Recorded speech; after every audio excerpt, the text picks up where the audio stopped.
तो जैसे कि अब हम नेक्स्ट क्वेश्चन की बात करें, जैसे क्वेश्चन नंबर 89 है ना। क्वेश्चन नंबर 89 का क्या कहना है?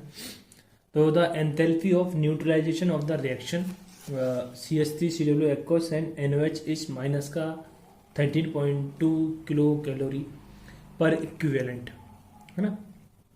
आपको enthalpy of neutralisation of reaction दी है, that means CH3COOH plus NOH।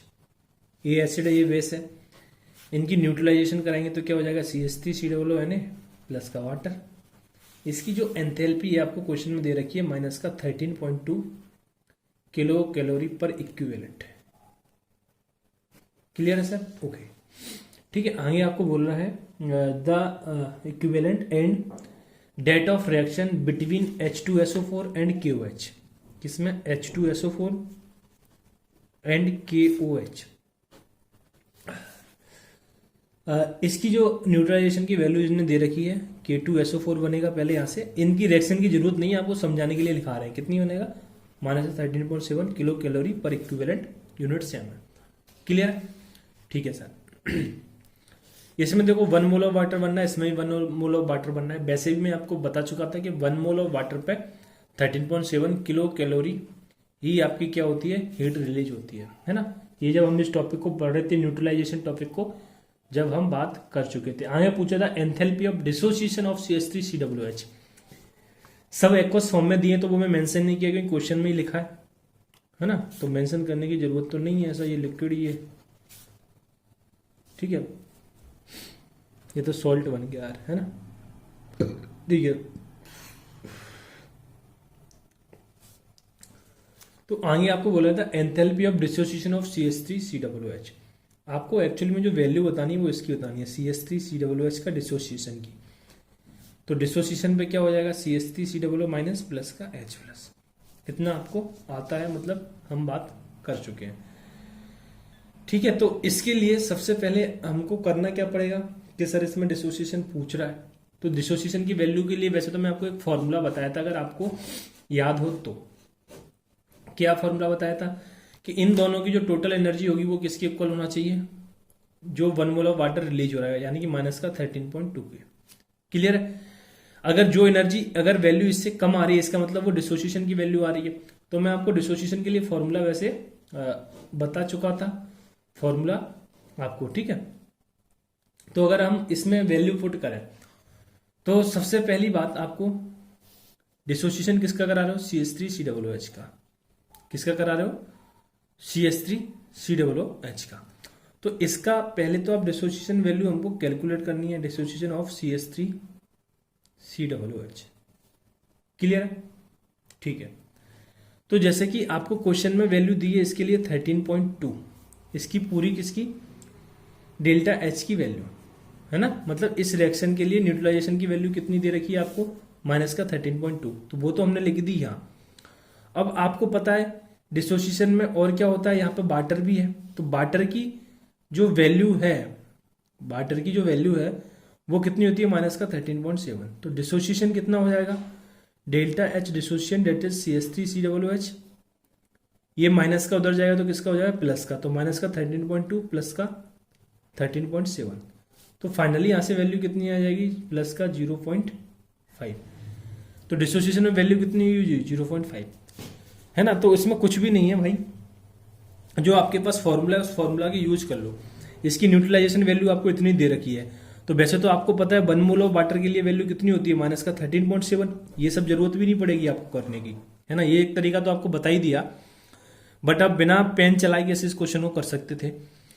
इस रिएक्शन की न्यूट्रलाइजेशन की वैल्यू दे रखी है आपको माइनस का 13.7, और आप जानते हो 1 मोल वाटर के लिए कितनी होती है? माइनस का 13.7, और इसके लिए दे कितनी रखी है? 13.2।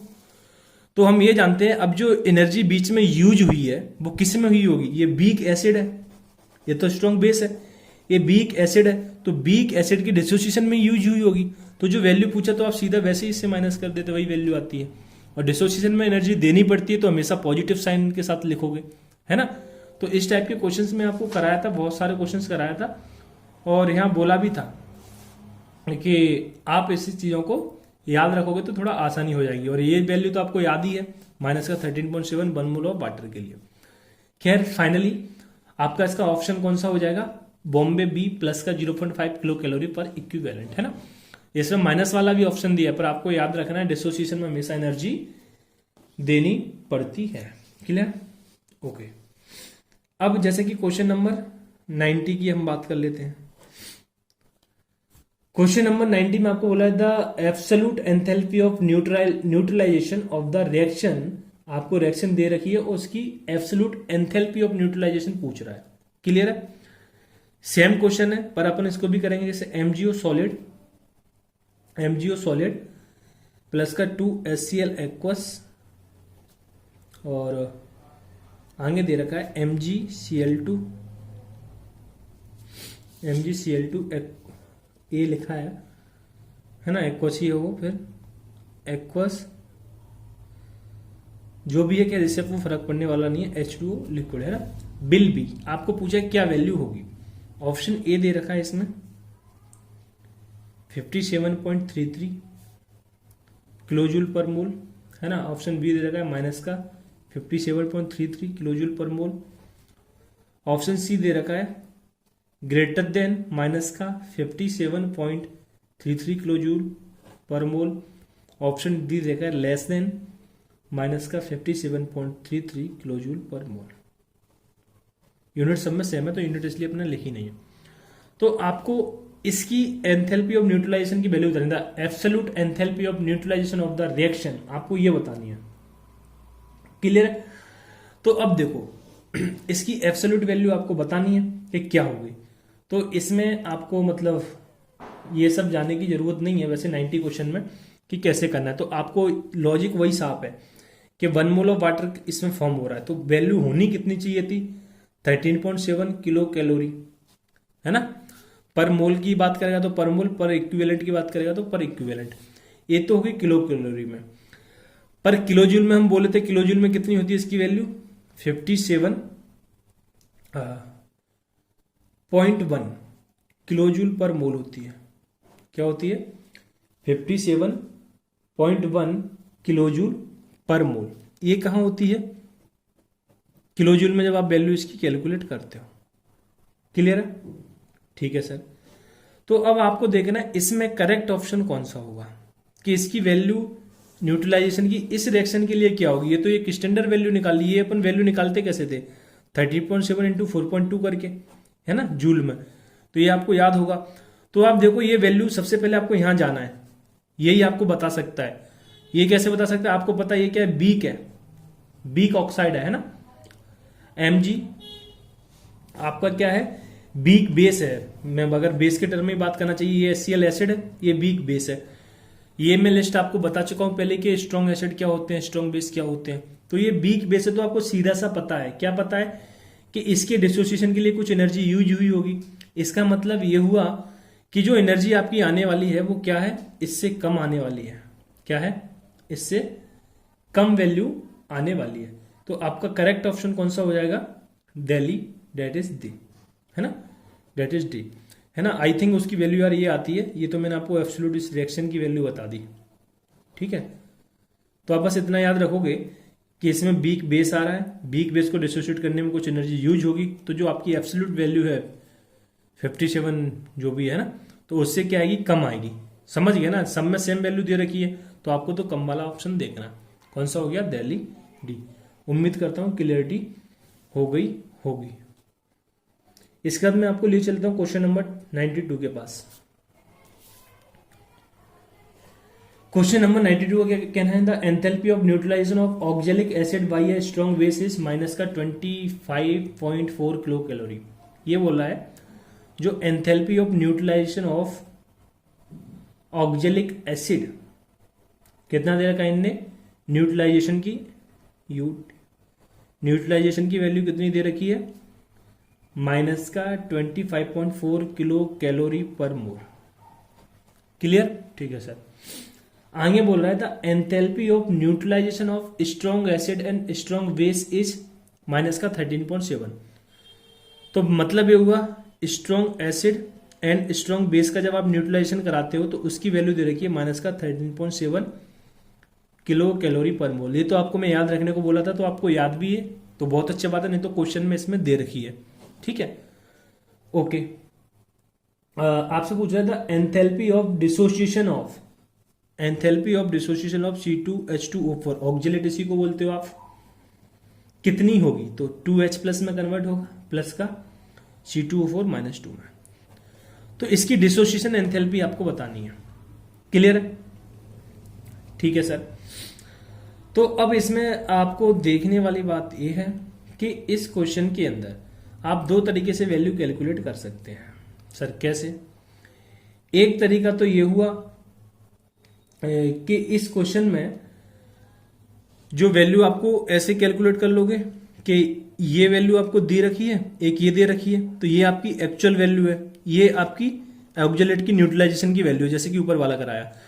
तो मतलब ये हुआ ये वैल्यू कम है, ये वैल्यू कम है, बट अभी ये जो वैल्यू आपको दे रखी है वो आपको पर मोल में दे रखी है, ऊपर वाली वैल्यू ये आपको दे रखी है इक्विवेलेंट में। किसमें? इक्विवेलेंट में। तो यहां के लिए आपको रिलेशन पता होना चाहिए। रिलेशन क्या था आपके पास? Equivalent equal to n factor into moles, n factor into moles. Clear है? तो n फैक्टर हमको यहां से पता चला कि 2 इलेक्ट्रॉन एक्सचेंज हो रहे हैं, है ना। यहां से भी देख लो -2 आ रहा है, या फिर यहां से देख लो एक H पे प्लस है, 2 H है, तो 2 इलेक्ट्रॉन के बारे में इसमें बात हो रही है ना। ये सब मैं इलेक्ट्रोकेमिस्ट्री में आपको पढ़ा चुका हूं। मतलब ये हुआ कि अब ये जो यहां से आपको अब इक्विवेलेंट में जाना है। किसमें? इक्विवेलेंट में। तो यहां से n फैक्टर कितना है? 2। n फैक्टर कितना है? 2। डेट मीन्स अब ये जो वैल्यू है ये कितनी हो जाएगी? 2 इंटू माइनस का 13.7, डेट मीन्स माइनस का 27.4। बस इतना सा ये काम था इसके अंदर, क्योंकि ये पर इक्विवेलेंट दिए, ये पर मोल दिए, तो पहले आप इसको पर मोल कन्वर्ट करोगे ना। तो पर मोल के लिए आपको क्या करना पड़ेगा? ये मोल में वैल्यू लाने के लिए n फैक्टर से मल्टीप्लाई कर दो, तो n फैक्टर से ये क्या होगी? पर मोल आ गई। अब आप देख लो कि आपके पास स्ट्रॉन्ग एसिड और बेस की वैल्यू दे रखी है इतनी पर मोल में, और जो ऑक्जेलेट की दे रखी है इतनी। तो यानी कि जो वैल्यू कम हो रही है वो किस में हो रही है? बॉन्ड डिसोसिएशन में यूज हो रही है। तो इसका मतलब ये हुआ कि बॉन्ड डिसोसिएशन में कितनी यूज हो गई? माइनस का 27 प्लस, है ना, और ये कितना? माइनस का 25.4। क्लियर है? तो डिसोसिएशन में वैल्यू हमेशा क्या आती है? पॉजिटिव। तो आप इसको क्या मान लोगे? पॉजिटिव मान के चलोगे। समझ रहे हो ना? तो फाइनल यहां से वैल्यू आपकी कितनी आ जाएगी? 2। कितनी यूज होगी? 2।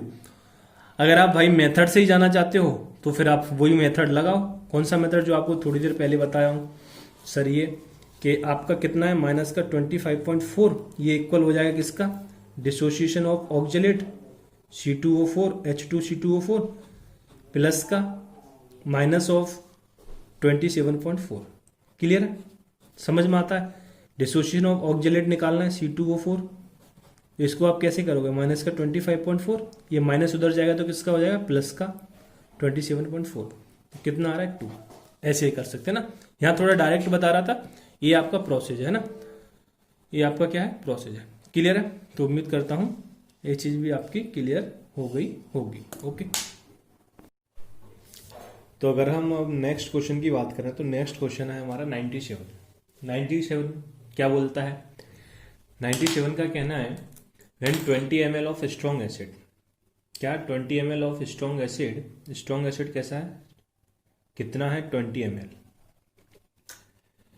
20 ml of strong acid is added to 20 ml of alkyl. Alkyl का मतलब क्या है? ये स्ट्रॉन्ग एसिड था, मतलब कोई बेस होगा, और एल्काइल हम ग्रुप एस ब्लॉक के एलिमेंट्स को बोलते हैं।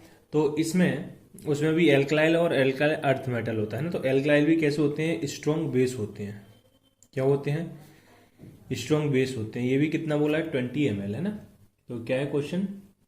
When 20 ml of strong acid is added to 20 ml of alkyl, the temperature rise by 5 degree Celsius. ये U करके कुछ लिखा है तो अपन टेम्परेचर राइज लिख रहे हैं directly 5 degree Celsius. Delta T कितना दे रखा है? 5 डिग्री सेल्सियस। इफ आगे बोल रहा है if 200 ml of each liquid are mix the temperature rise would B.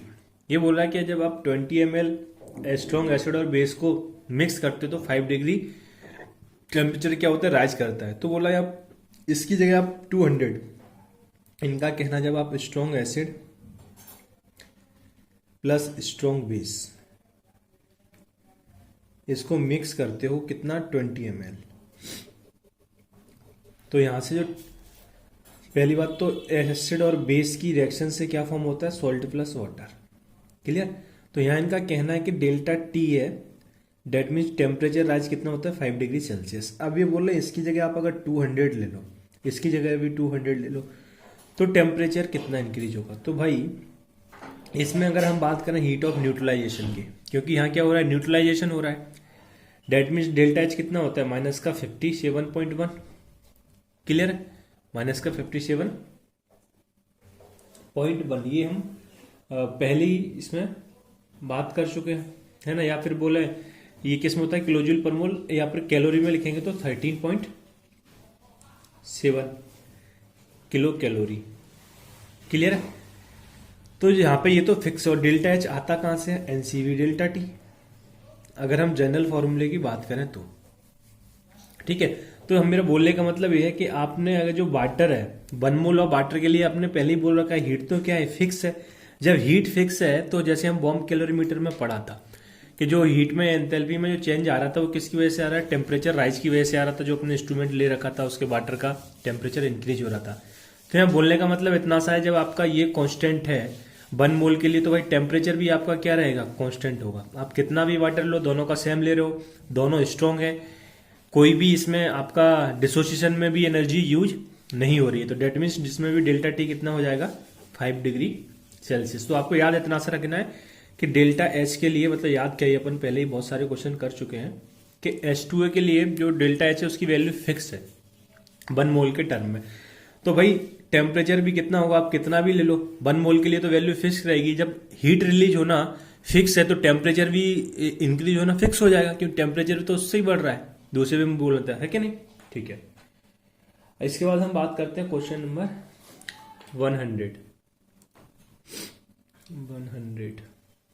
ठीक है। अगर क्वेश्चन नंबर 100 की बात करें तो इसका क्या कहना है, when 400 ml of 0.2 normal solution of a weak acid is neutralised by a dilute aqueous solution of sodium hydroxide under standard condition 4.4 kilojoule amount of heat is liberated, therefore the standard enthalpy of neutralization of this weak acid। आपको enthalpy of neutralization की value बतानी है। वैसे तो आपको enthalpy of neutralization की value 1 मोल के लिए पता है, जैसे कि अभी हम यहाँ बात की, पर यहाँ तो बहुत सारी चीजें हो गई। बहुत सारी चीजें क्या हो गई कि यहाँ एक तो क्या दे दिया आपको, वीक एसिड दे दिया। तो ये बोला है, पहले अपन देख लेते हैं कि आपको दिया क्या है। व्हेन 400 ml आपको वॉल्यूम दे रखा है 400 ml, और नॉर्मालिटी दे रखी है 0.2 नॉर्मल। क्लियर है, नॉर्मालिटी आगे बोल रहा है 0.2 normal solution of weak acid is neutralised by a dilute aqueous solution of sodium hydroxide. ठीक है, वीक एसिड है और सोडियम हाइड्रोक्साइड बोला, दैट मीन्स आपका बेस कैसा है, स्ट्रॉन्ग है। Under standard condition 4.4 kilojoule amount of heat is liberated. तो यहां से हीट कितनी लिबरेट हो रही है, हीट लिबरेटेड 4.4 किलोजूल, है ना। 4.4 किलोजूल क्या हो रही है, हीट लिबरेटेड हो रही है। Therefore the standard enthalpy of neutralisation of this weak acid, आपको स्टैंडर्ड एंथैल्पी ऑफ न्यूट्रलाइजेशन बतानी है इस वीक एसिड के लिए। क्लियर है, ठीक है। अब यहां से सबसे पहले आपको क्या करना पड़ेगा, नंबर ऑफ इक्विवेलेंट निकालना पड़ेगा, क्योंकि अगर हम इक्विवेलेंट की बात करें, किसकी, इक्विवेलेंट की, तो इक्विवेलेंट क्या होता था हमारा, पहले नॉर्मालिटी की बात करें तो नॉर्मालिटी क्या होता था, number of equivalent upon volume in litre, इसे हम नॉर्मालिटी बोलते थे। तो यहां से आप नंबर ऑफ इक्विवेलेंट निकाल लोगे, नंबर ऑफ इक्विवेलेंट क्या हो जाएगा यहां से, normality that is 0.2 into volume. Volume आपको दे रखा है ml में, तो इसे लीटर में कन्वर्ट करें तो कितना हो जाएगा 0.4 लीटर। डेट मीन्स यहां से नंबर ऑफ इक्विवेलेंट कितने आ गए 0.08। क्लियर है, कितने आ गए 0.08। अब ये जो इक्विवेलेंट आए ये आपके लिए आपके पास किसके आए हैं, उस रिएक्शंस के आए हैं, बट वो आपको पहले ही बता चुका है कि इसमें वन ये जो वैल्यू है 4.4 किलो जूल, ये क्या है, पर इक्विवेलेंट है, इतनी रिलीज हो रही है, ठीक है। पर ये मैं पहले ही बता चुका था, या तो पर इक्विवेलेंट होगी या पर मोल होगी, आपको जैसा क्वेश्चन में मेंशन हो। आपको यहाँ क्वेश्चन में इक्विवेलेंट मेंशन नहीं है, बट हमको नॉर्मालिटी दी है तो हमको पता है इक्विवेलेंट के टर्म में होगा, है ना। मेंशन नहीं है मतलब होना चाहिए था, ठीक है। तो यहाँ से वन इक्विवेलेंट की वैल्यू 4.4 दे रखा है, तो आपको निकालना है भाई कितने की, 0.08 के लिए, 0.08 के लिए। तो क्या करोगे, 4.4 अपॉन 0.08। तो यहाँ से वैल्यू कितनी आ जाएगी जब इसे डिवाइड करोगे, तो माइनस का 55 किलो जूल। क्लियर, कितनी आ जाएगी, माइनस का 55 किलो जूल, है ना। तो आंसर कौन सा हो जाएगा, आंसर आपका हो जाएगा सी, 100 का कौन सा है, सी। क्लियर है।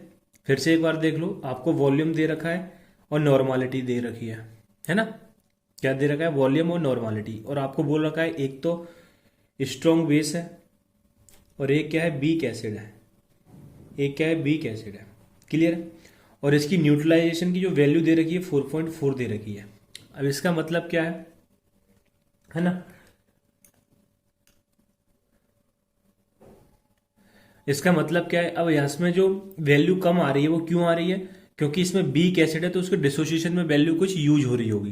क्लियर है, ठीक है। और यहां से अब हमको पता है कि नॉर्मालिटी इक्वल टू होता है number of equivalent upon volume. Clear, तो यहां से आपने नंबर ऑफ इक्विवेलेंट निकाल लिए, क्योंकि ये वैल्यू आपको क्वेश्चन में लिखा नहीं है, बट किलो जूल पर इक्विवेलेंट होना चाहिए था, ठीक है, मतलब लिखा होना चाहिए था, नहीं लिखा है उसमें बाई मिस्टेक। तो यहां से वन इक्विवेलेंट की वैल्यू कितनी आ गई, 4.4। क्लियर है, मतलब ये तो क्वेश्चन में ही दे रखी है आपको।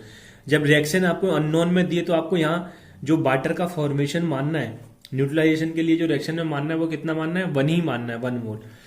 तो यहाँ से क्वेश्चन में दे रखा है बीक एसिड के लिए इतना है, स्ट्रॉन्ग एसिड होता बी, स्ट्रॉन्ग बेस और स्ट्रॉन्ग एसिड होता तो आपको पता था 57.1 होता, पर ये बीक है तो इसने कितना कैलकुलेट करके वैल्यू पहले ही दे रखी है, तो ये वन इक्विवेलेंट के लिए। जबकि आपके पास रिएक्शन में है कितने इक्विवेलेंट, 0.058, ये आपने यहां से कैलकुलेट किया है, कितने, 0.08। तो वन के लिए इतनी है तो 0.08 के लिए कितनी हो जाएगी, इससे डिवाइड कर दोगे, है ना। डिवाइड क्यों करोगे, मैं क्या बोला, उल्टा बता दिया क्या आपको। हाँ, ये जो वैल्यू दी है वन इक्विवेलेंट के लिए नहीं, ये तो जो रिएक्शन में आपका इक्विवेलेंट इतना है, तो ये वैल्यू किसके लिए, 0.08 इक्विवेलेंट के लिए, है ना, उल्टा बता दिया आपको। ये इक्विवेलेंट काउंट करके दिया है इसने, तो वो किसके लिए, 0.08। इक्विवेलेंट का मतलब क्या है, जैसे मान लो ये लिखा होता 57.1 किलो जूल पर मोल, तो इसका मतलब होता है ये 1 मोल के लिए। क्लियर है। अब इसमें आपको वैल्यू जो दे रखी है वो इक्विवेलेंट के दी, मतलब इसका रिएक्शन आप कितना यूज कर रहे हो, है ना। तो रिएक्शन में आपके इतने इक्विवेलेंट यूज हो रहे हैं, जैसे अपन बोलते, या फिर सिंपल वे में बोलूं कि इतने मोल से यूज हो रहे हैं, तो हम क्या करते हैं, एन फैक्टर से मल्टीप्लाई करना पड़ता है। तो यहाँ ये दिया है आपको इन टर्म ऑफ इक्विवेलेंट, तो आपने पहले इक्विवेलेंट निकाला। अब ये जो वैल्यू दे रखी है वो तो इतने इक्विवेलेंट के लिए दे रखी है, ठीक है। और आपको कैलकुलेट, आपको जो रियल वैल्यू पता है H2O की वो 57.1, ये कब किस कंडीशन में पता है आपको, ये हमको उस कंडीशन में पता है जब क्या हो, 1 मोल हो, क्या हो, 1 मोल हो। तो आपको यहां से 1 मोल की कैलकुलेट कर लोगे, 0.08 इक्विवेलेंट की इतनी है, तो 1 के लिए आप क्या करोगे, उतने से डिवाइड कर दोगे, इससे डिवाइड करोगे तो वैल्यू किसकी आ जाएगी, 1 इक्विवेलेंट की वैल्यू आप यहां से कैलकुलेट कर लोगे। क्लियर है, ठीक है। अब अपन आगे बढ़ते हैं।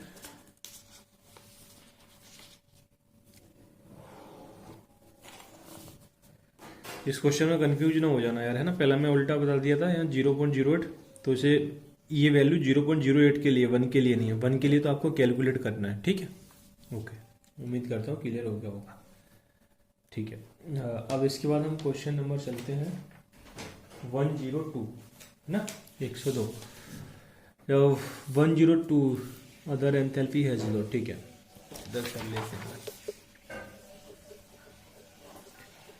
तो इस क्वेश्चन में क्या बोला है, the latent heat of vaporisation of liquid at 500 kelvin and 1 atm pressure is 10। आपको लेटेंट हीट ऑफ वेपोराइजेशन दे रखी है 10 है ना, 10 किलो कैलोरी पर मोल, कैलोरी पर मोल। ये क्या दे रखी है, लेटेंट हीट ऑफ वेपोराइजेशन, ठीक है सर। और टेम्परेचर कितना दे रखा है 500 केल्विन, और प्रेशर जो कंडीशन दे रखी है 1 बार, है ना, 1 ATM। आगे बोला है what will be the change in internal energy, आपको डेल्टा ई की वैल्यू पूछ रहा है, internal energy of 3 mole of the liquid at the same temperature and pressure. और मोल्स भी इसमें आपको दे दिए 3 मोल। क्लियर है, अभी तक 1 मोल के लिए हम कैलकुलेट करके करते आए हैं। तो यहाँ समझने वाली बात यह है कि जो delta H heat of vaporization दी है, ये क्या लिखा है, पर मोल लिखा है। सबसे पहली बात क्या लिखा है, पर मोल। इसका मतलब क्या हुआ कि ये तो जो डेल्टा एच वेपोराइजेशन आपको दे रखा है वो तो 1 मोल के लिए दे रखा है, जबकि रिएक्शन में कितने मोल यूज होने वाले हैं, 3 मोल। तो सबसे पहले तो आप इसको वेपोराइजेशन को 3 मोल के लिए काउंट करोगे तो 10 इंटू 3 कर दोगे, क्योंकि 1 मोल की वैल्यू इतनी है, तो 3 मोल के लिए 3 से मल्टीप्लाई करोगे तो क्या हो जाएगा 30 किलो कैलोरी। अब पर मोल नहीं लगाएंगे, क्योंकि पर मोल का मतलब हो जाता है 1 मोल के लिए, है, ठीक है। अब आपको वेपोराइजेशन का मतलब क्या है कि आप लिक्विड से कहाँ जा रहे हो, गैस में जा रहे हो, लिक्विड से कहाँ जा रहे हो, वेपर में जा रहे हो। ये हम बात कर चुके हैं थर्मोकेमिस्ट्री के अंदर कि वेपोराइजेशन का मतलब क्या है, लिक्विड से वेपर में जाना। क्लियर है, तो लिक्विड का मतलब क्या, हम वाटर ले लेते हैं, जैसे H2O, लिक्विड से आप किस में जा रहे हो, H2O वेपर या H2O गैस, जो भी बोलो। तो सबसे पहले अब आपको रिलेशन याद आना चाहिए कि डेल्टा एच दिया है, डेल्टा ई कैलकुलेट करना है, और वेपोराइजेशन है तो आपको डेल्टा एनजी की वैल्यू भी पता चल जाएगी।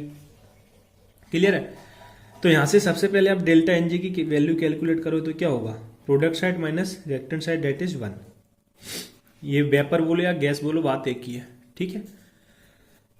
सॉरी, तो डेल्टा एच की वैल्यू आपको दे रखी है 30, डेल्टा ई की कैलकुलेट करनी है, डेल्टा एनजी की कैलकुलेट कर ली 1, आर आपको दे रखा है वैल्यू किलो कैलोरी में दे रखा है, तो आर की जगह आप क्या पुट कर दोगे 2 कैलोरी के लिए।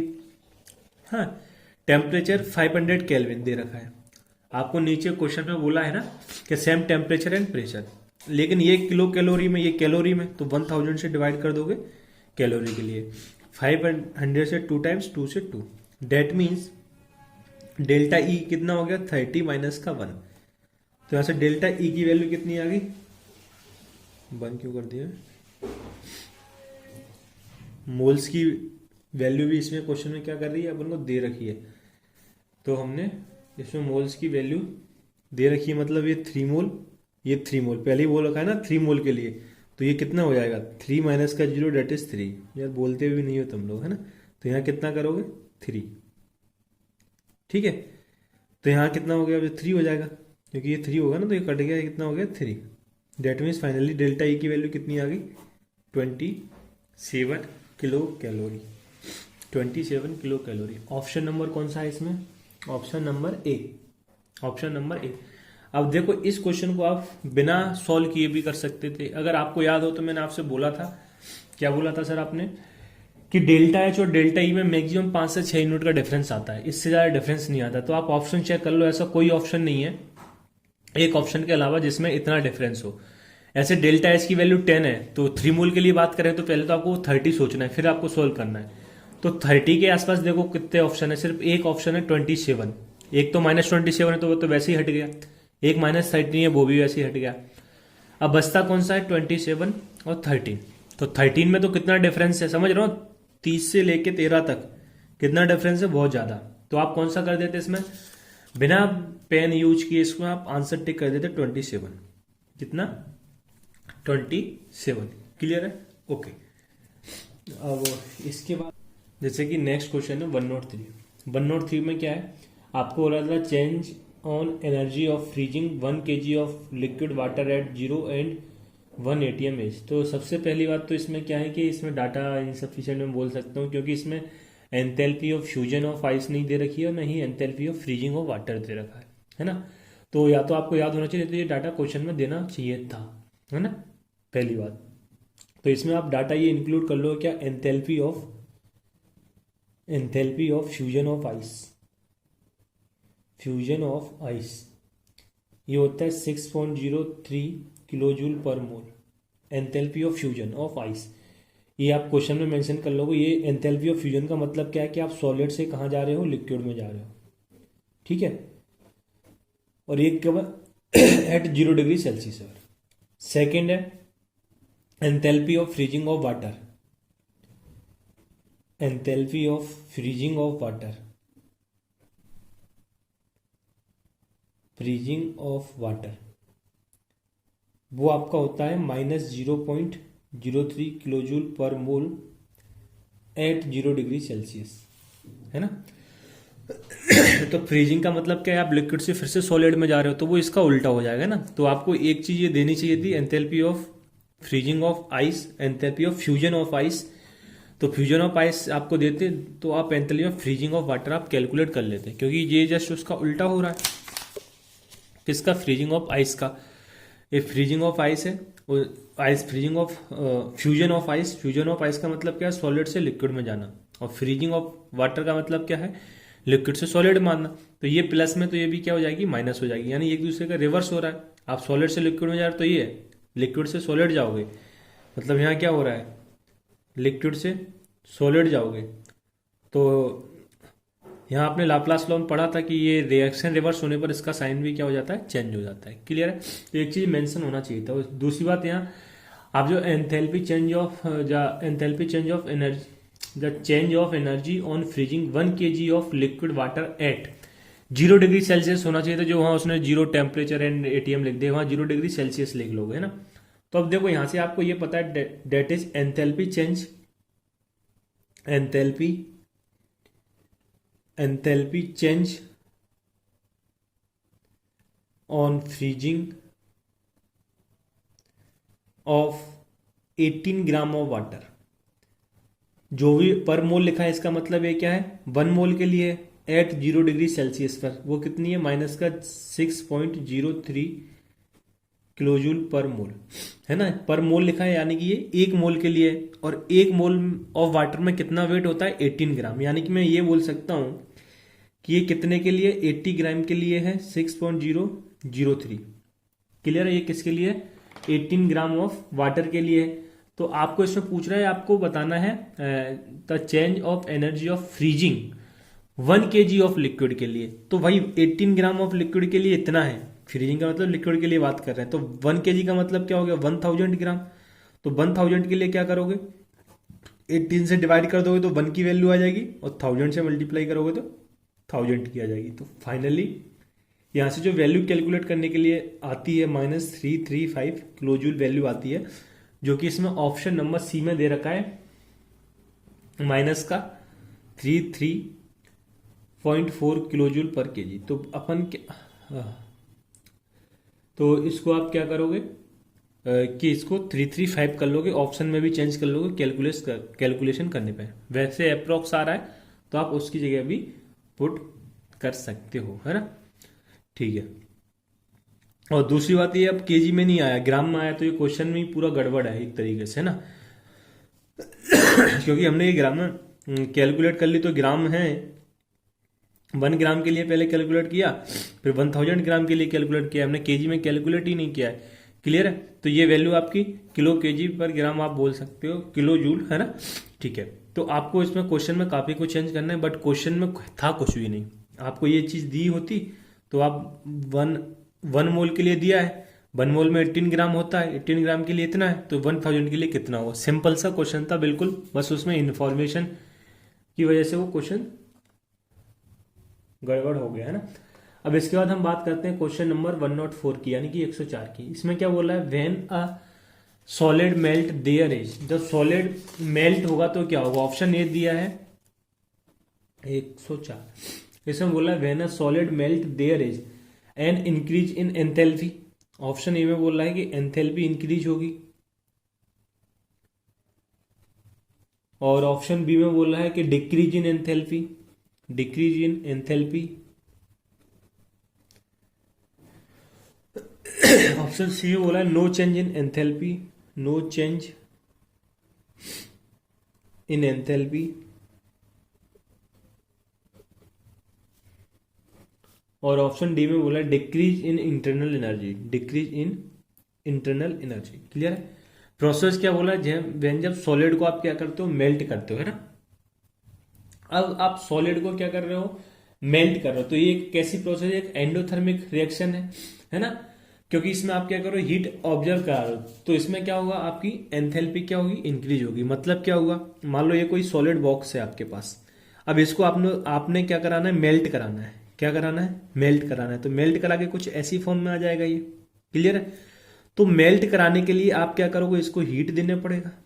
क्या दोगे, हीट देना पड़ेगा।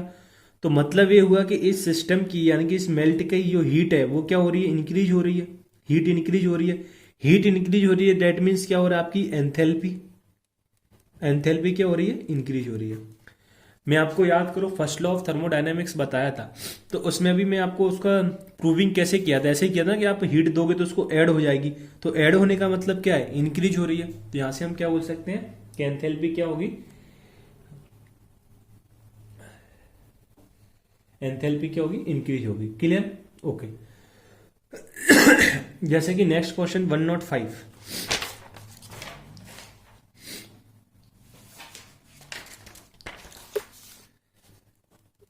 अगर 105 की बात करें तो इसमें बोला था lattice enthalpy and hydration energy, lattice enthalpy and hydration energy if 4 compounds are given below. ठीक है, कंपाउंड्स दिए हैं आपको PQRS, लैटिस एंथैल्पी दी है और हाइड्रेशन एनर्जी दी है। क्लियर है, बॉक्स बने आप देख सकते हो सामने अपनी कॉपी में है, मतलब जहां भी आपके पास क्वेश्चन आप खोल के रखे हो। तो इसमें आपको इन किलोजूल पर मोल में दी है लैटिस एनर्जी और हाइड्रेशन एनर्जी भी दे रखी है। पूछ रहा है the pair of compound which is soluble in water, water में सॉल्युबल कौन होगा। तो इसका देखो कॉन्सेप्ट क्या होता है, ये कहां से आ जाता है, आपने केमिकल बॉन्डिंग में पढ़ा होगा कि अगर हाइड्रेशन एनर्जी ग्रेटर देन है किससे, लैटिस एनर्जी से या लैटिस एंथैल्पी से, लैटिस एंथैल्पी से, तो क्या होगा, वो वाटर सॉल्युबल होगा, कंपाउंड क्या होगा, वाटर सॉल्युबल। अगर लैटिस एंथैल्पी ग्रेटर देन है हाइड्रेशन से, हाइड्रेशन एनर्जी बोलो, है ना, तो उससे, या हाइड्रेशन एंथैल्पी बोलो, है ना, एंथैल्पी बात एक ही है। तो उसमें क्या होगा, अगर लैटिस एंथैल्पी ज्यादा है तो ये क्या होगा, इनसॉल्युबल होगा।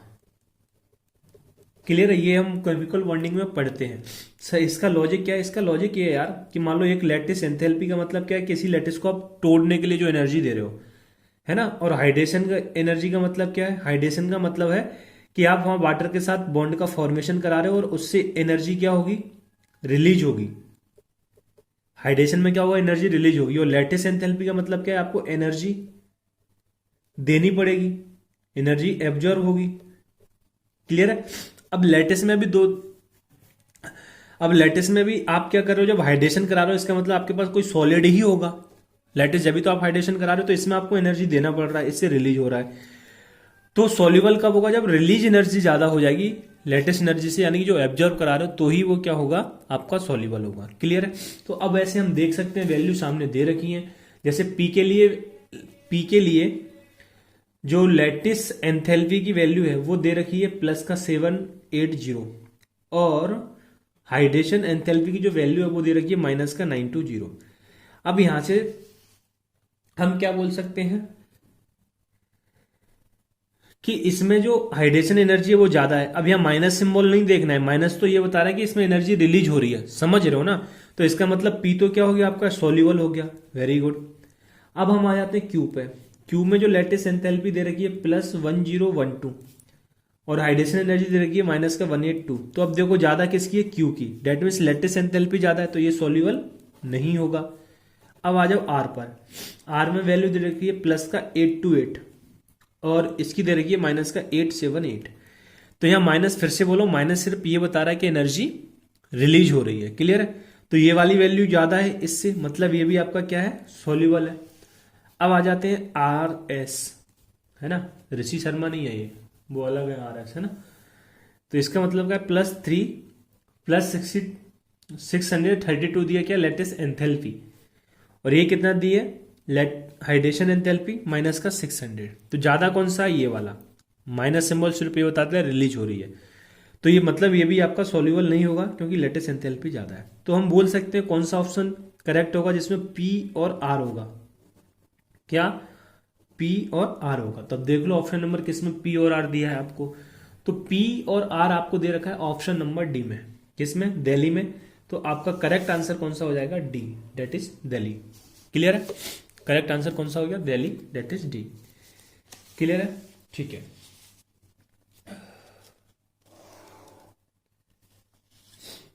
अब इसके बाद हम बात करते हैं क्वेश्चन नंबर, जल्दी से बोलो यार,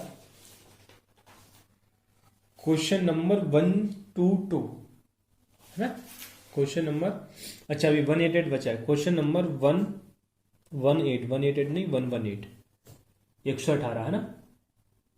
इसका क्या कहना है, बॉन्ड एनर्जी का, अच्छा ठीक है, इसको भी देख लेते हैं।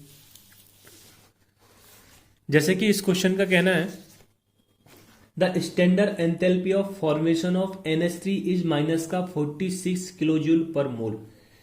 इसने NH3 का फॉर्मेशन की वैल्यू दे रखी है, enthalpy of formation that is minus का 46 किलो जूल पर मोल। क्लियर है, आगे बोला if the enthalpy of formation of H2 from its atom is minus का 436 किलोजूल पर मोल, और enthalpy of formation of H2 दे रखा है डेल्टा H, फॉर्मेशन किसका, H2 का, फ्रॉम उसके एलिमेंट से कितना दे रखा है, ये जल्दी बोलो,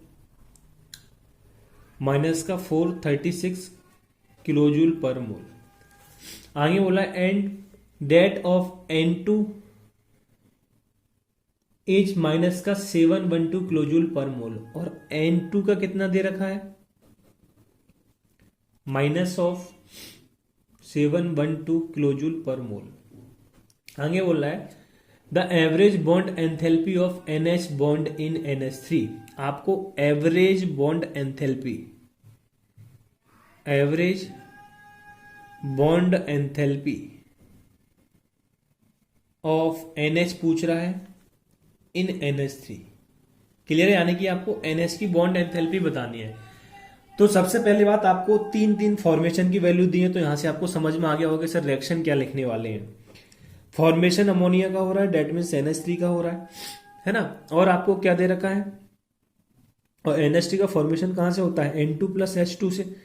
इसकी जो वैल्यू क्वेश्चन में आपको दे रखी है माइनस का 46 किलोजूल पर मोल, एक मोल के लिए दी है पर मोल, तो ये 1 मोल ही आपने फॉर्म किया है, बस बैलेंस कर लोगे 3/2, तो NH3 3 हो गए, 1/2 तो नाइट्रोजन हो गए। अब बस फॉर्मूला लगा दो फॉर्मेशन का, तो आपके पास ये वैल्यू आ जाएगी। फॉर्मेशन का फॉर्मूला आप कैसे लगाते हो, डेल्टा HR इक्वल टू, जो कि दे रखा है माइनस का 46 इस रिएक्शन के लिए। अब स्टैच्यूमेट्रिक कोफिशिएंट ऑफ इनटू जो भी आपको दे रखी है वैल्यू किसकी, फॉर्मेशन की इन प्रोडक्ट साइड। फॉर्मेशन का फॉर्मूला यूज करते हैं तो पहले प्रोडक्ट साइड को लिखते हैं, तो delta H formation of NH3, क्योंकि इसकी वैल्यू इससे ही हम कैलकुलेट करेंगे NH बॉन्ड, क्योंकि इसमें ही आपके NH बॉन्ड है, अभी आ रहे हैं थोड़ी देर में, अभी पहले फॉर्मूले कर लें। अब आ जाएंगे रेक्टेंट साइड में, तो रेक्टेंट में 1/2 इंटू स्टैच्यूमेट्रिक कोफिशिएंट 1/2, N2 की वैल्यू दे रखी है minus of 712 plus stoichiometric coefficient 3/2 into H2 की वैल्यू दे रखी है माइनस का 436।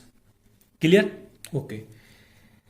अब यहां से आप देखोगे माइनस का 46 इक्वल टू, इसका मतलब क्या है, इस NH3 का मतलब क्या है कि इसमें 3 आपके पास क्या होंगे, बॉन्ड होंगे, है ना।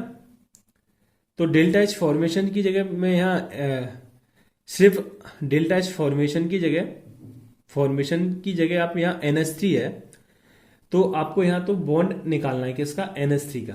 तो ठीक है, अपने फॉर्मेशन ही लिख रखा है, बस इस NH3 में कितने बॉन्ड है मैं यहाँ बना दे रहा हूँ, 1 2 3 NH बॉन्ड है, तो मैं इसको यार ऐसे लिख सकता हूँ ना, 3 NH बॉन्ड, 3 NH बॉन्ड, मैं ऐसे लिख सकता हूँ क्या इसको, इसमें क्या है 3 NH बॉन्ड है इसके फॉर्मेशन में।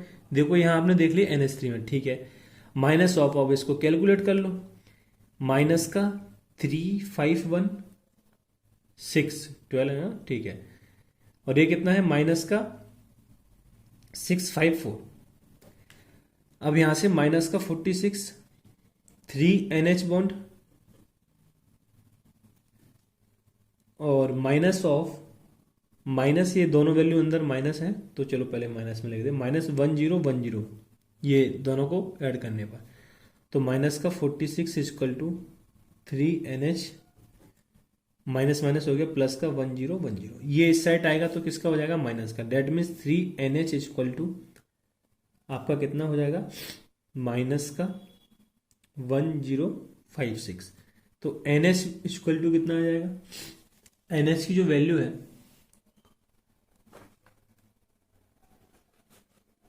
तो NH की वैल्यू कितनी आ जाएगी -1056/3, कितना 3, तो यहां से कितना आ जाएगा माइनस का 352 किलोजूल पर मोल। क्लियर है। तो यहां से आपने NH किसका, अब एवरेज का मतलब क्या है, ये तो 3 के लिए आई है, आपको 1 के लिए निकालनी है तो आप डिवाइड कर देंगे 3 से। इस टाइप के क्वेश्चन भी कई सारे हमने कॉपी में कर रखे हैं। दूसरी बात ये, यहाँ ये अपन फॉर्मेशन का फॉर्मूला लगाया है तो देखो यहाँ पे वैल्यू भी क्या आई है नेगेटिव, किसके लिए, क्योंकि बॉन्ड का फॉर्मेशन होगा तो इतनी, यानी कि एक बॉन्ड, एक NH बॉन्ड के फॉर्मेशन के लिए इतनी एनर्जी क्या होने वाली है, रिलीज होने वाली है। क्लियर है। क्योंकि यहाँ हमने फॉर्मेशन के लिए किया ना, ये लिखा था यहाँ पे फॉर्मेशन, ये काटा नहीं है, बाद में बोल दिया था ना फॉर्मेशन। ठीक है, ओके। अच्छा, तो करेक्ट ऑप्शन कौन सा हो गया इसमें, कौन सा दे रखा है 18 का,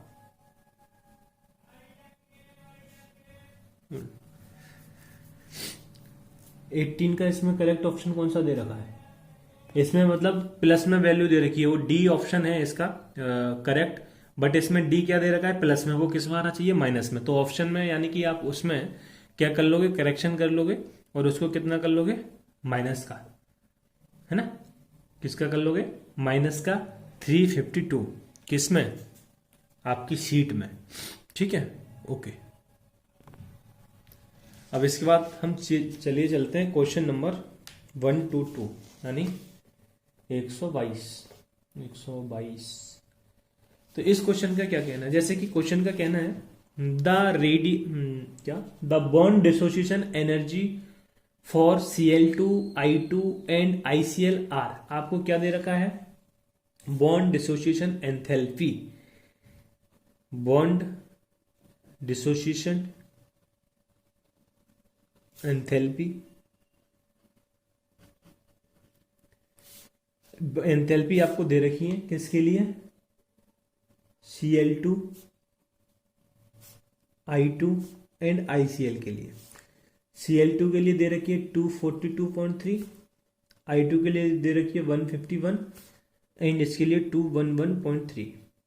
क्लियर है, किलोजूल पर मोल में ही वैल्यू आपकी सारी दे रखी है। ठीक है, अब आगे क्या बोल रहा है, the enthalpy of sublimation of iodine is 62.8, enthalpy of sublimation of iodine is,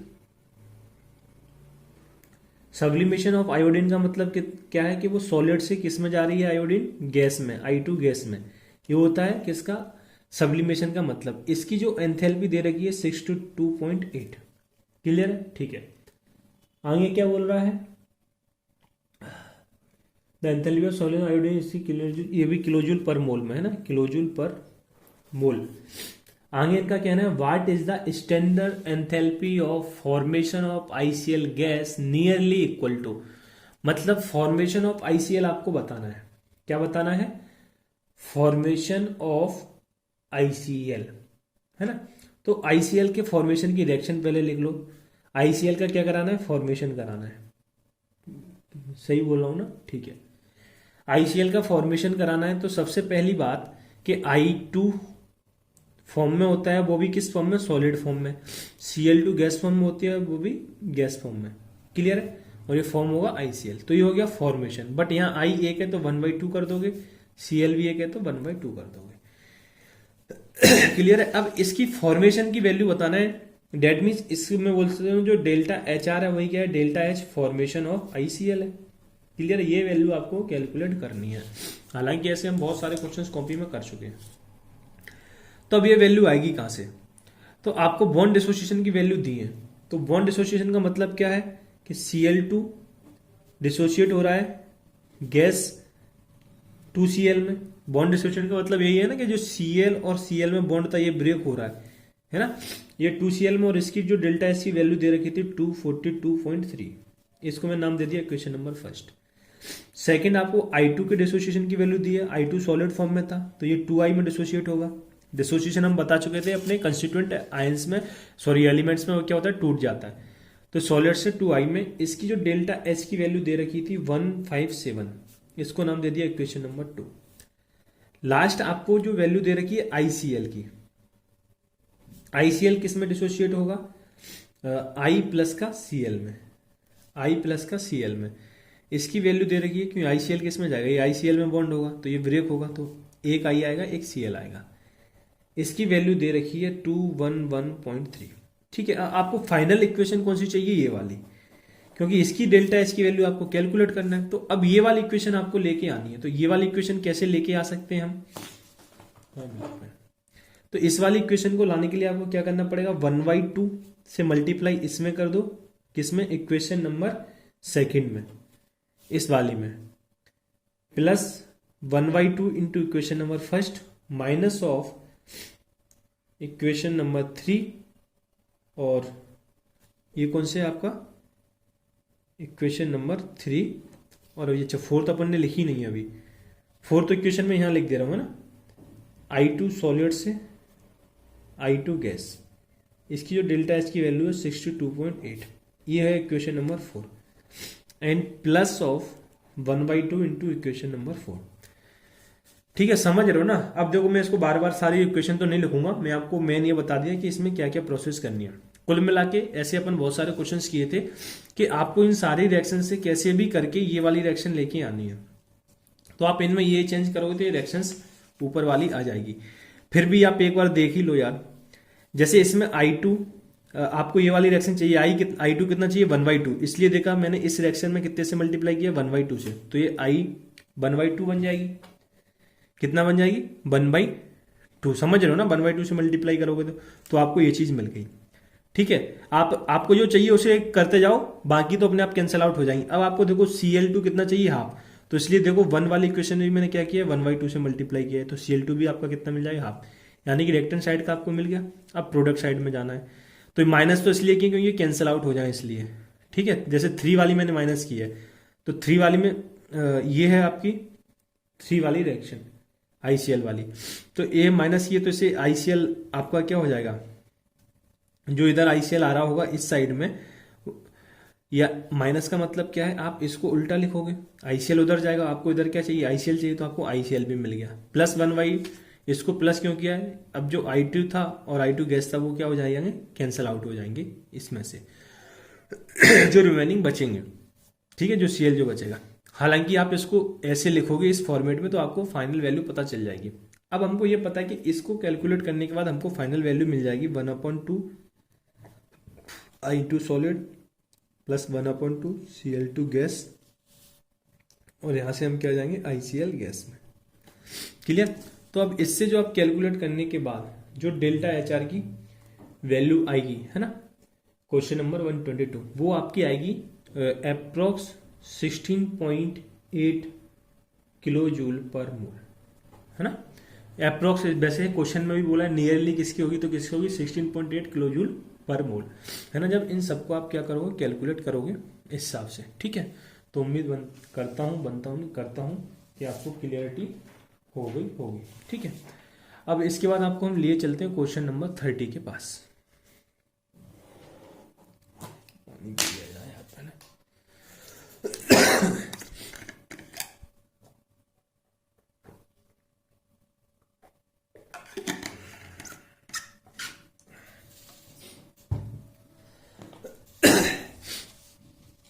question number 130। अब 130 का क्या कहना है, 130 का कहना है the volume of gas is reduced to half from its original volume, the specific heat is. अच्छा, इनका कहना यह है जब volume of gas reduce to half from its original volume, इनका कहना यह कि अगर आपके पास इनिशियली वॉल्यूम भी था, तो आपने उस वॉल्यूम को कुछ समय बाद या जब भी या फाइनली समझ लो, volume of gas is reduce to half from its original value, बस इतना सा बोला है। मान लो फाइनली मान लो आप, इनने क्या किया, वॉल्यूम को हाफ कर दिया। तो इनका कहना है the specific heat will be, the specific heat will be, specific heat क्या होगी ये बताना है। तो भाई इसके लिए तो आपको फर्स्ट लेक्चर याद होगा, क्या होगा, हमने बोला था अगर मोलर लगाए किसी के सामने या स्पेसिफिक लगाए, वो कैसी प्रॉपर्टी हो जाती है, इंटेंसिव प्रॉपर्टी। कैसी प्रॉपर्टी हो जाती है, इंटेंसिव प्रॉपर्टी। और इंटेंसिव प्रॉपर्टी का मतलब यही है कि भाई वॉल्यूम हाफ करो, डबल करो, 10 टाइम्स करो, कुछ भी करो, उस वैल्यू पर कोई फर्क पड़ने वाला नहीं है। तो ऐसी वैल्यू को हम बोलते हैं क्या, इंटेंसिव प्रॉपर्टी। तो स्पेसिफिक हीट तो कैसी एक इंटेंसिव प्रॉपर्टी है। तो इसका मतलब क्या हुआ, क्या इससे इस पर कोई चेंज आएगा, नहीं आएगा। तो हमारा करेक्ट ऑप्शन कौन सा हो जाएगा, सी, डेट इज कोलकाता। कोलकाता मतलब आपका कांस्टेंट, रिमेन कांस्टेंट। सी में क्या लिखा है, रिमेन्स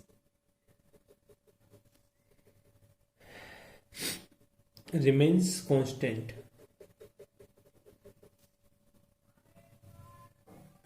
यानी कि ऑप्शन नंबर सी आपका क्या है, करेक्ट है। क्योंकि स्पेसिफिक हीट क्या है, एक इंटेंसिव प्रॉपर्टी है। क्या है, इंटेंसिव प्रॉपर्टी है, तो वो क्या रहेगी, आपकी कांस्टेंट रहेगी। ठीक है। अब जैसे क्वेश्चन नंबर 132 की आप बात कर लो तो क्वेश्चन नंबर 132 वैसे बात तो नहीं करना चाहिए, कर लेते हैं, काफी सिंपल है, इसको कई बार यूज किए। The CV value of monoatomic and diatomic gases respectively. तो इसके लिए तो हम पहले ही बोले थे, मोनो एटॉमिक के लिए जो सीवी की वैल्यू है वो कितनी होती है, क्या बोला इसमें, CV value of monoatomic and diatomic gases are. तो मोनो एटॉमिक के लिए हमने बात की थी आई थिंक 3/2, और डाई एटॉमिक के लिए जो सीवी की वैल्यू होगी वो कितनी होती है, 5/2 इन टर्म ऑफ आर, है ना। तो आप क्या कर दोगे, उसमें आर से मल्टीप्लाई कर दोगे। तो करेक्ट ऑप्शन कौन सा हो गया आपका, बी। 132 का कौन सा हो गया, बी। क्लियर। क्योंकि सीवी ऑफ मोनोएटॉमिक गैस के लिए 3/2 आर और डाई एटॉमिक गैस के लिए 5/2 आर। तो ये किस ऑप्शन में दिया है, ऑप्शन नंबर बी। इसका तो मैं आपको फॉर्मूला भी लिखाया था और इनको याद रखने को भी बोला था, है ना, जब आपको एडियाबैटिक प्रोसेस लिखाया था, कराया था। इसके बाद हम बात कर लेते हैं क्वेश्चन नंबर 134 के बारे में। 134 का क्या कहना है, molar heat capacity of aluminium is 25 joule kelvin. ठीक है भाई, मोलर हीट कैपेसिटी दे रखी है। The heat necessary to rise the temperature of 54 gram of aluminium, atomic mass दे रखा है from 30 degree to 50 degree Celsius. देखो कुछ भी नहीं दे रखा है भाई इस क्वेश्चन में। सबसे पहली बार मोलर हीट क्या बोला यार, molar heat capacity of aluminium is 25। Molar heat capacity का मतलब क्या है कि आपको सीवी की वैल्यू क्वेश्चन में दे रखी है ना, और वो कितनी दे रखी है, 25। और दूसरी चीज ये है कि आपको टेम्परेचर राइज बोला है कहां से कहां तक, जो समझने वाली बात है 3 डिग्री सेल्सियस से लेके 50 डिग्री सेल्सियस का। मतलब ये हुआ आपको डेल्टा टी की वैल्यू दे दी इनडायरेक्टली, 30 से 50 जा रहे हो, तो डेल्टा टी की वैल्यू कितनी होगी, 20। क्लियर है, ठीक है। तो आपको सीवी पता है ना, और यहां से मोलर हीट कैपेसिटी पता है और एल्यूमिनियम का, ठीक है, डेल्टा टी पता है, तो बस फॉर्मूला लगा दो। अब क्या करोगे आप, molar heat capacity of aluminium 24 heat necessary to rise the temperature. अब हीट निकालनी है, जो टेम्परेचर इनका बोलने का मतलब है कि हीट कितनी होगी जो इतना टेम्परेचर इंक्रीज कर दे। डेट मीन्स क्यू की वैल्यू आपको कैलकुलेट करनी है। क्यू की वैल्यू क्या करनी है, आपको कैलकुलेट करनी है यहाँ से। तो Q equal to NCP delta T जानते हैं हम, जब प्रेशर दिया हो वॉल्यूम दिया हो तो एनसीपी डेल्टा टी। तो एन की वैल्यू तो अभी आपको कैलकुलेट करना है ना, फॉर्मूला पता है ना, एनसीवी डेल्टा टी, है ना, ठीक है, एट कांस्टेंट वॉल्यूम पे। और जब कांस्टेंट प्रेशर बोला हो तो आपको क्या करना है, एनसीपी डेल्टा टी है ना, तो इसमें आपको कुछ ऐसा तो बोला नहीं है क्या कांस्टेंट है, तो आप तो दोनों वैल्यू दे रखी है, दोनों में से सेम वैल्यू आनी है। तो Q इक्वल टू, पहले तो आपको मोल कैलकुलेट करना पड़ेगा। तो एल्यूमिनियम के निकालने, तो एल्यूमिनियम का आपको वेट दिया है 44 ग्राम, 54 ग्राम। मोलर मास 27 होता है, तो मोल्स कितने आ गए 2। ये सबको आता होगा, मोल कॉन्सेप्ट में हम काफ़ी बात करते हैं। तो एन की वैल्यू 2 हो गई। सीवी में मान के चल रहा हूँ, अभी क्वेश्चन में कुछ भी बोला नहीं है, तो मैं कितना 25 है ना, ठीक है। और टेम्परेचर इंक्रीज कितना है 20। डेल्टा टी की वैल्यू कितनी है 20, ये भी दे रखी है आपको, और ये भी आपने कैलकुलेट कर लिया। तो फाइनली यहाँ से वैल्यू आ गई 1000 जूल। किलो जूल में कन्वर्ट करोगे तो क्या हो जाएगा 1.0 किलो जूल। तो करेक्ट ऑप्शन कौन सा हो जाएगा आपका सी, दैट इज कोलकाता। तो आपका करेक्ट ऑप्शन कौन सा हो गया इसका सी। क्लियर है, ओके। इसके बाद हम बात कर लेते हैं क्वेश्चन नंबर 135 के बारे में थोड़ी सी। क्वेश्चन नंबर 135 का क्या कहना है, हालांकि ये सिंपल सिंपल क्वेश्चन है, फिर भी अपन एडियाबेटिक पे ज्यादा क्वेश्चंस नहीं किए थे, इसलिए मैं इन क्वेश्चंस को थोड़ा ले ले रहा हूँ। क्वेश्चन नंबर 135 का कहना है equal volume of two monoatomic gases. दो मोनो एटॉमिक गैसेज हैं, उनका वॉल्यूम क्या है इक्वल है, ए एंड बी। एक गैस है ए, दूसरी गैस है बी। क्लियर है, दोनों मोनो एटॉमिक है, mixed, same temperature and pressure are mix किया जाता है दोनों को। अब ए और बी को एक मान लो कंटेनर में इसमें मिक्स कर दिया, ठीक है, ये पहले डिफरेंट कंटेनर में थी। आगे बोला था ratio of specific heat that is CP upon CP of the mixture. आपको सीपी अपॉन सीवी का वैल्यू बताना है। अरे यार, तो इस क्वेश्चन में देखो कुछ भी नहीं बचा। अब आपको बोला है कैसी गैस है आपके पास, मोनो एटॉमिक गैस है। तो मोनो एटॉमिक गैस के लिए सीपी की वैल्यू क्या होती थी 5/2r, और सीवी की वैल्यू क्या होती थी 3/2r। क्लियर है, 3/2r। तो सबसे पहली बात r से r कट गया, 2 से 2 कट गया, तो यहां से वैल्यू क्या आ गई 5/3। क्या आ गई 5/3। तो यहां से डिवाइड करोगे तो आपके पास वैल्यू क्या आ जाएगी 1.67। करेक्ट आंसर कौन सा हो गया दिल्ली, डेट इज डी। 135 का क्या होगा दिल्ली, डेट इज डी। तो ये तो सीपी और सीवी की देखो, इससे सिंपल सिंपल क्वेश्चन ही आते हैं। सीपी और सीवी की वैल्यू आपको दे रखी है, और आपको सिंपल से वैल्यू क्या कर देनी है कैलकुलेट कर देनी है, बस रेशियो यही सब पूछ रहा है। अब बात कर लेते हैं क्वेश्चन नंबर 136 के बारे में। 136 का क्या कहना है 4.48 litre of an ideal gas, ठीक है, at STP required 12 calorie to rise its temperature by 15 degree Celsius. सबसे पहले और सिंपल समझ में आता है कि इसका डेल्टा टी की वैल्यू दे रखी है 15 डिग्री सेल्सियस। क्लियर है, ठीक है। और दूसरी चीज आपको क्या दे रखा है इस क्वेश्चन के अंदर, क्यू की वैल्यू दे रखी है। क्यू की वैल्यू कितनी दे रखी है 12 है ना, क्यू की वैल्यू कितनी दे रखी है 12। अब इसमें कैलोरी में दे रखी है, ये ध्यान देने वाली थोड़ी बात है। अब इसमें आपको वॉल्यूम दिया है 4.4 लीटर, वॉल्यूम कितना दे रखा है 4.48 लीटर, ये भी कहां पे एसटीपी पर।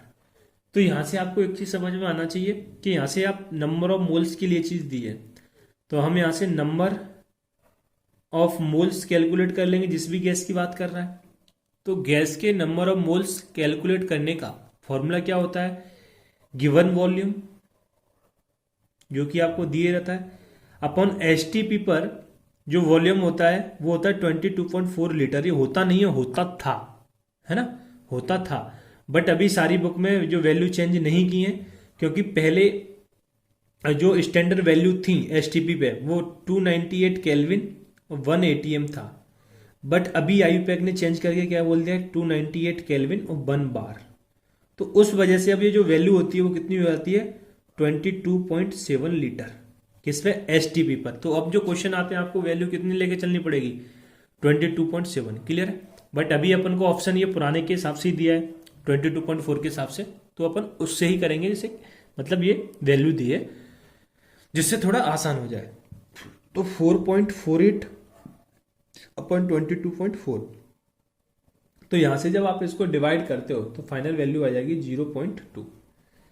कितना आ जाएगी 0.2, समझ लो ना, ठीक है सर। अब क्या करोगे, मोल्स आ गए, क्यू आ गया, डेल्टा टी आ गया, तो अब क्या करना है आपको, फॉर्मूला लगा देना है। सीवी की वैल्यू आपको पूछ रहा है एनसीवी डेल्टा टी, तो क्यू आपको दे रखा है 12, एन आपने कैलकुलेट कर लिया 0.2, सीवी कैलकुलेट करना है, डेल्टा टी दे रखा है 15। तो ये कितना होगा, 12 equal to 15 into 0.2 13, that is 3 CV. तो सीवी इक्वल टू कितना आ गया, 4 कैलोरी। कितना आ गया, 4 कैलोरी। अब हम ये जानते हैं सर क्या,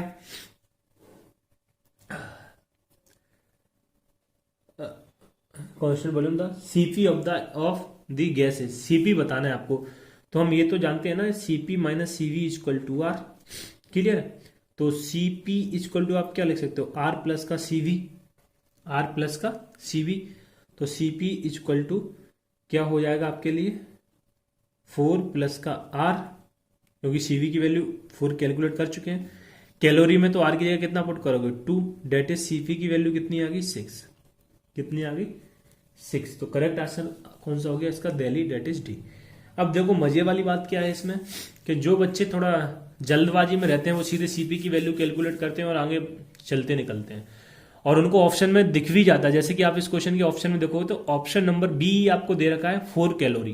तो क्या करता, उसने 4 कैलोरी आंसर निकाला, सीधा टिक करता और फिर बोलता सर एकदम धांसू गया पेपर मेरा, है ना। और बाद में पता चलता कि भाई, समझ रहे हो ना फिर तुम, कि सर ऐसे नंबर कैसे कम आ गए मेरे, ये वो फ्री होता है। तो क्वेश्चन भी अच्छे से पढ़ना, देखो इसमें 4 कैलोरी दिया भी है, क्योंकि सीवी की वैल्यू 4 कैलोरी आती है, आई है मतलब। जबकि आंसर करेक्ट कौन सा है, 6, क्योंकि सीपी उसमें लिखा है। अगर आपने वो ढंग से नहीं पढ़ा तो आप उसे कर दोगे। और देखो वो प्रीवियस ईयर का क्वेश्चन भी है, केरला पीएमटी में आया है ना। ठीक है, तो ये सारी चीजें भी आपको क्वेश्चन करते समय है ध्यान देनी है। ठीक है, अब हम आपको लिए चलते हैं क्वेश्चन नंबर 138 के पास। इनका क्या कहना है, ये बोला है how many calories are required to heat 40 gram of argon. ठीक है, आपको हीट रिक्वायर्ड पूछ रहा है, डेट इज आपको क्यू की वैल्यू पूछ रहा है। और आगे क्या बोला, calorie required to heat 40 gram of argon, यानी वेट ऑफ ऑर्गन दे रखा है 40 ग्राम।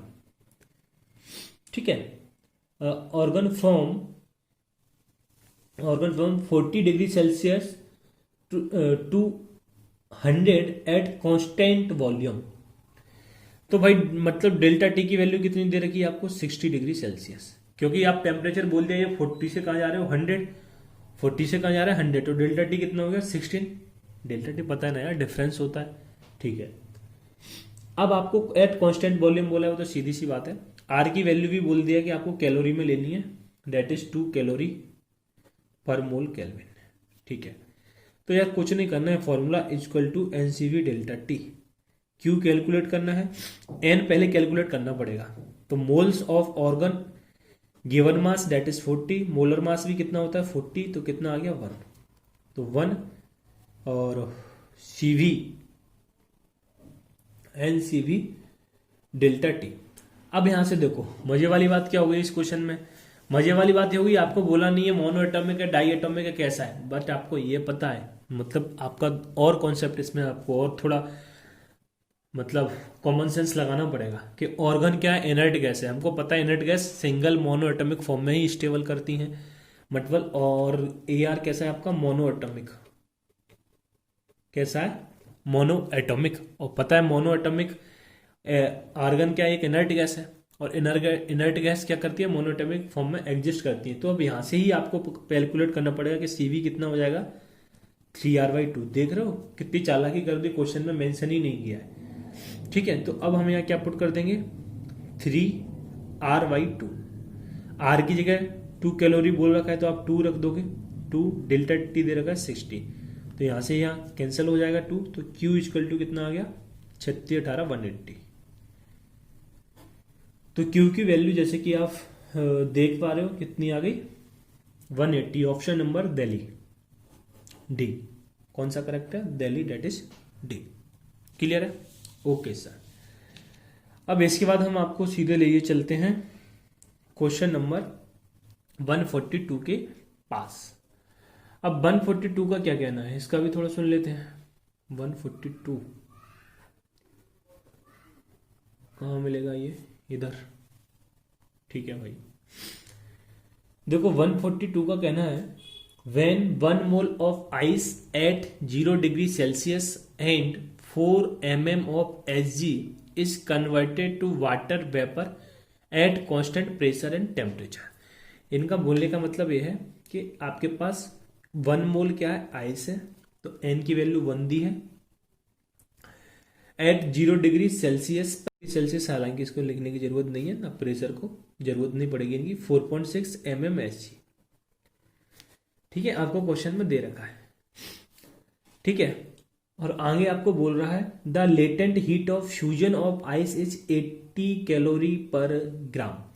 आपको latent heat of ice, latent heat of ice दे रखा है 80 कैलोरी पर ग्राम। ये ध्यान दिया करो, है ना, पर ग्राम में दे रखा है, पर ग्राम। आगे बोल रहा है and the latent heat of vaporization of liquid H2O at 0 degree Celsius is 596 calorie per ग्राम। ये तो लेटेंट हीट ऑफ आइस दी थी, मतलब ये क्या हो गया आपका, फ्यूजन की वैल्यू हो गई। लेटेंट हीट ऑफ आइस का मतलब क्या है, फ्यूजन। और सेकंड आपको दे रखा है वेपोराइजेशन के लिए भी वैल्यू, किसके लिए, वेपोराइजेशन के।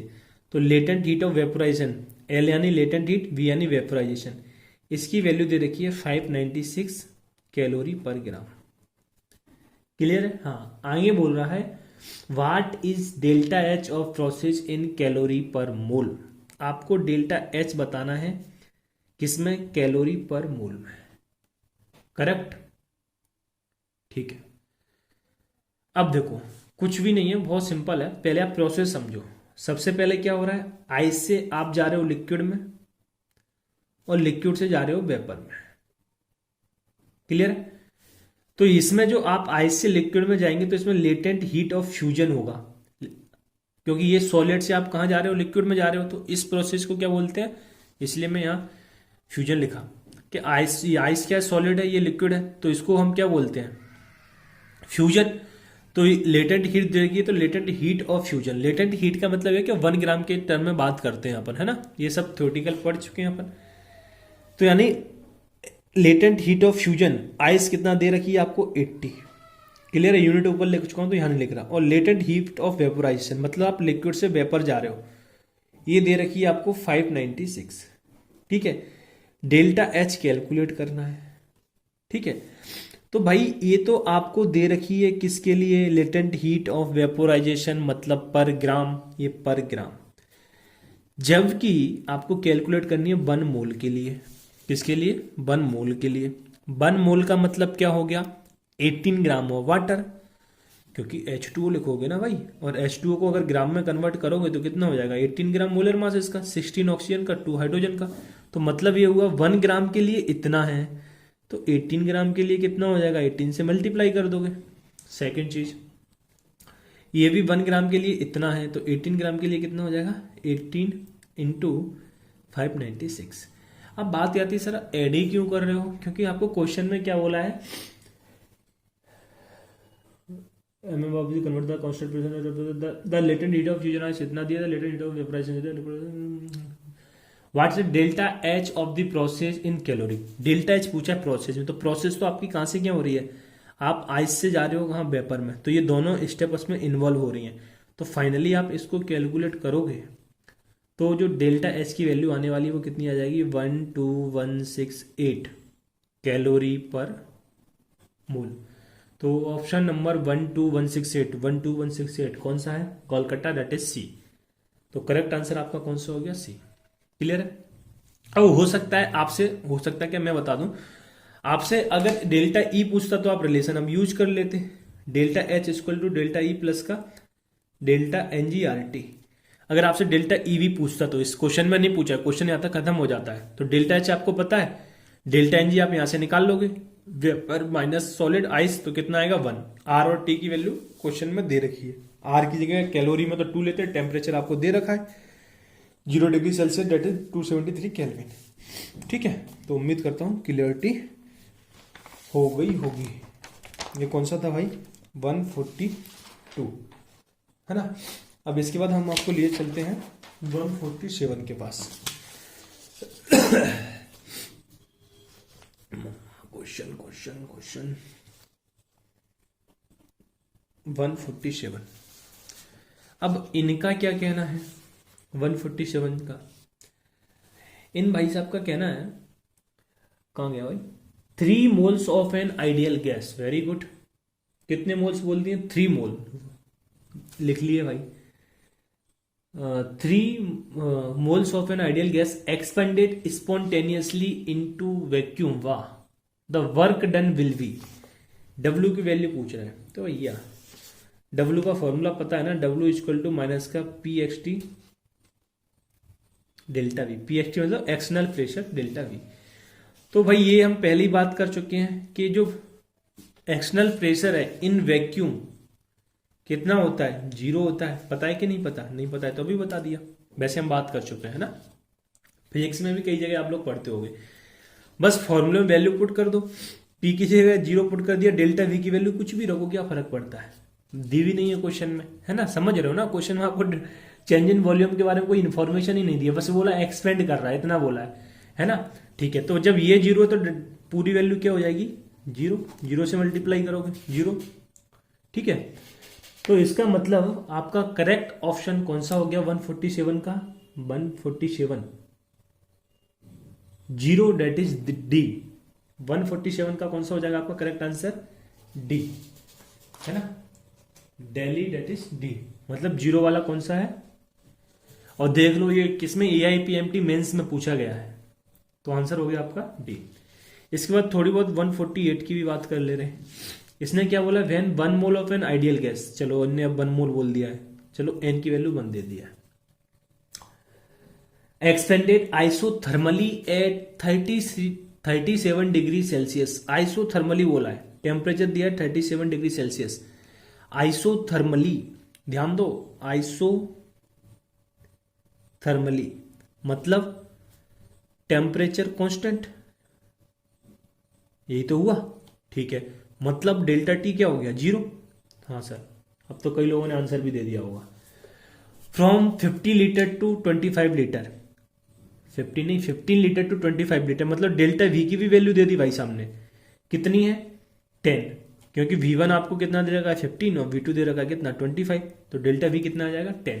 अब इतना बार बार लिखने की जरूरत नहीं है यार, अब इतना समझ चुके होंगे, इतने क्वेश्चन की प्रैक्टिस हम कर चुके हैं, करीब करीब 50-60 क्वेश्चन तो हम इस डिस्कशन में ही कर चुके हैं, है ना? आई थिंक 40 तक तो हो गए होंगे, है ना, जहां तक मेरे को पता है। और 70 तक क्वेश्चन हमने नोट्स में कर रखे हैं, 70 से ज़्यादा ही बोलूँगा, मतलब अगर थर्मोकेमिस्ट्री और इन सबको मिला दिया जाए तो 80 के आसपास क्वेश्चन लगभग पहुंच जाएंगे, है ना? हो सकता है थोड़े बहुत ज़्यादा ही हों, छोटे छोटे सारे क्वेश्चंस को मिला के। तो हम मतलब सफिशिएंट अप्रोक्स 150 क्वेश्चन के आसपास डिस्कशन कर चुके हैं, और उसके बाद 3 वो सीट भी दी थी हमने थर्मोकेमिस्ट्री में, समझ रहे हो ना? तो अच्छा, उसके भी कुछ लोगों के डाउट थे, तो उनको मैं नेक्स्ट लेक्चर में इंक्लूड करके भेज दूंगा, उसमें कम ही डाउट थे, 2-3 डाउट थे। तो हाँ, क्या बोल रहा था? ठीक है, तो अपन अच्छी खासी प्रैक्टिस कर चुके हैं अब इस चैप्टर पे, और इम्पोर्टेंट भी है ये चैप्टर, इसलिए इतनी ज़्यादा प्रैक्टिस भी की है। तो अब ऐसे हम डायरेक्टली लिख सकते हैं कि डेल्टा V कितना दिया है। ठीक है सर, अब पूछ रहे हैं आपको मैक्सिमम वर्क ऑब्टेनेज, मैक्सिमम वर्क कितना होगा? भाई देख लेते हैं मैक्सिमम वर्क। तो सबसे पहली बात आपको बोला एक्सपेंड आइसोथर्मली, तो एक्सपेंड हो रहा है, तो इसमें मैक्सिमम वर्क के लिए फॉर्मूला क्या था? हमने कैलकुलेट किया था माइनस का 2.303 RT of log V2 upon V1। Clear है? हाँ सर, तो यहां से आइसोथर्मली आइडियली एक्सपेंड, ठीक है, ये था। और ये हमने बोला था मैक्सिमम वर्क किस में होता है? रिवर्सिबल वर्क में, जब वो एक्सपेंड कर रही हो, है ना? आप ये फॉर्मूले देखोगे, जब मैं रिवर्सिबल और इरिवर्सिबल पढ़ाऊं तो वहां आपको पता चल जाएगा कि जब एक्सपेंड करेंगे तो रिवर्सिबल वाली प्रोसेस में मैक्सिमम वर्क होता है, इसलिए हम ए वाला फॉर्मूला यूज कर रहे हैं। ठीक है, तो बस अब वैल्यू आपको दे रखी है माइनस का 2.303, आर की जगह आप पुट कर दोगे 0.0821। क्लियर है? और आर की जगह पुट कर दिया, ठीक है सर। और यहाँ से आपके पास टेम्परेचर दे रखा है 37 degree Celsius, that means kelvin में कन्वर्ट करोगे तो 310 लॉग ऑफ V2 की वैल्यू दे रखी है 25, V1 की वैल्यू दे रखी है 15। क्लियर है? ठीक है। कई लोगों के मन में आ रहा होगा कि सर आपने जो R की जगह अब इतना क्यों ले लिया? भाई इतना इसलिए लिया है, इसलिए क्योंकि लीटर एटीएम में दिए वैल्यू आप देख देख रहे होगे, है ना। 148 में आपको जो वैल्यू आने वाली है वो लीटर एटीएम में आएंगी, है ना, अभी जो जिसके हिसाब से, क्योंकि वॉल्यूम भी लीटर में और प्रेशर एटीएम में दिया ही नहीं है, इसमें प्रेशर का यूज ही नहीं है, बट अपन मान के चलेंगे एटीएम में, है ना। तो लीटर तो यहाँ से आ रहा है, और हमने जो आर की वैल्यू है वो एटीएम में, तो फाइनली मेरा बोलने का मतलब है आर की वैल्यू जो मैंने अभी ये पुट की है वैल्यू एटीएम में होती है, और 25/3 वो किस में होती है? जूल में होती है। ठीक है, तो यहाँ से यूनिट क्या आ जाएगी? Litre ATM. तो उससे कोई डरना नहीं सर ये वैल्यू क्यों पुट कर दी। माइनस का 2.303 0.0821 इंटू 310 इंटू लॉग 5/3, 5 से डिवाइड करोगे तो यहाँ 5 आएगा, नीचे 3 आएगा। क्लियर है? तो यहाँ से जब आप इसको कैलकुलेट करोगे, अब log 5 की वैल्यू आपको आता है, log 3 की वैल्यू आता है, क्या आता है सर? चलो ठीक है, लिख ही दे रहे हैं। माइनस का 2.303 0.0821 इंटू 310। अब इस आपको इसको आप और क्या लिख सकते हो? log 5 माइनस का log 3, माइनस का 2.303 0.0821 इंटू 310। log 5 की वैल्यू कितनी होती है? 0.7। क्लियर? हाँ, और log 3 की कितनी होती है? 0.48। अब आप इसको कैलकुलेट करोगे तो फाइनल वैल्यू आएगी 12.87 लीटर एटीएम। क्लियर है? इतनी वैल्यू आएगी। अब आपको इससे कहाँ जाना है? हमको, आपको मतलब हमको कहाँ जाना है? जूल में। तो एटीएम लीटर में आई है ये तो वैल्यू, एटीएम लीटर एटीएम में आई है। लीटर एटीएम में क्यों आई है समझ लो, वॉल्यूम लीटर में दिया है और गैस अपन ने किस में रखा है? ये एटीएम में, तो लीटर एटीएम में आई। अब यहां से आपको जूल में जाना है तो आप क्या करोगे? इस वैल्यू को मल्टीप्लाई करोगे कितने से? 101 से, है ना, 101.1 करके कुछ था, है ना। बट मैं आपको यही बोला था कि आप इसकी जगह 100 ले लोगे तो कैलकुलेशन सिंपल हो जाएगी। तो यहां से आपकी जो वैल्यू आएगी वो अप्रोक्स आएगी 1316.57 जूल। क्लियर है? समझ में आता है? ठीक है सर। तो आपका करेक्ट ऑप्शन कौन सा हो जाता है 148 का? बताओ, 148 में करेक्ट ऑप्शन ही नहीं दे रहा है। लीटर एटीएम में वैल्यू दी है इसका मतलब। ठीक है, तो आपका करेक्ट ऑप्शन कौन सा हो जाएगा? 12.87। ये किस में दिया है? A, option number A, that is Agra. A correct option कौन सा हो गया 148 का? A, that is Agra. Clear है? उम्मीद करता हूं सारी चीजें क्लियर हो गई होंगी। और जूल में पूछता तो आप ये चीज कर देते। वैसे मैं तो यही बोलूंगा कि आप 100 से मल्टीप्लाई किया करो, तो ऑप्शन आसपास नहीं रहते हैं जनरली। इसमें भी देख लो आसपास कोई ऑप्शन नहीं है। एक 12.87 है, एक 6.43 है, एक 2.92 है, एक 8.57 है। काफी डिफरेंस है, और जूल में आएंगे तो वो डिफरेंस और ज्यादा बढ़ जाएगा। समझ रहे हो ना? तो ऐसे आप कर सकते हो। क्लियर है? अब इसके बाद एक क्वेश्चन और देख ले रहे हैं 150, फिर हम नेक्स्ट लेक्चर में ही करेंगे, और नेक्स्ट लेक्चर में इसको वाइंड अप कर देंगे। बस सब्जेक्टिव क्वेश्चन और कराने, इसके बाद कुछ और डाउट है अभी इसमें, है ना। ठीक है,